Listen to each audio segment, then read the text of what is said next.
As a singer RD. বর্মনের গলা যেটা, দ্য ভয়েস হি হ্যাড, ওটাকে ওই অ্যানালগ টাইমে কিভাবে ট্রিট করা হতো, যেটা আজকে ডিজিটাল টাইমেও হয়তো অতটা ভালো করা হচ্ছে। এটা সবার ক্ষেত্রেই প্রযোজ্য, শুধু আর.ডি. বর্মন নয়, যে ডিজিটাল টাইমেও আজকে যেভাবে যে সুরে লতা মঙ্গেশকর, আশা ভোসলে, কিশোর কুমার, মোহাম্মদ রফিরা গেয়ে গেছেন, এখন it's become literally impossible because স্কিলগুলো নষ্ট হয়ে যাচ্ছে। টেকনোলজি সাপোর্টে আস্তে আস্তে সিঙ্গাররাও স্টুডিওতে গান গেয়ে জানে যে একটু এত ভুল হলে বলো ওটা ঠিক করে নিও বলে বেরিয়ে যায় স্টুডিও থেকে।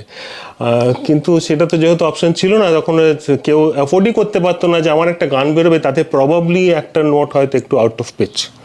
হ্যাঁ, তো সেই জন্য তারা নিজের ওইভাবে তৈরি থাকতো আর কি। তো সেই ব্যাপারটা স্কিলটা কমে যাচ্ছে। এটা এখন আর.ডি. বর্মনের গলা তো আমি সেই ছোটবেলা থেকেই ফ্যান, তাই না? আমরা সবসময় নানা রকম একটা এইটা তো একটা ছিলই। আর তাছাড়াও বলো কি আছে গো, কি সুন্দর, মানে কি বিউটিফুল গলা, তোমাতে আমাতে। Radio Nasha.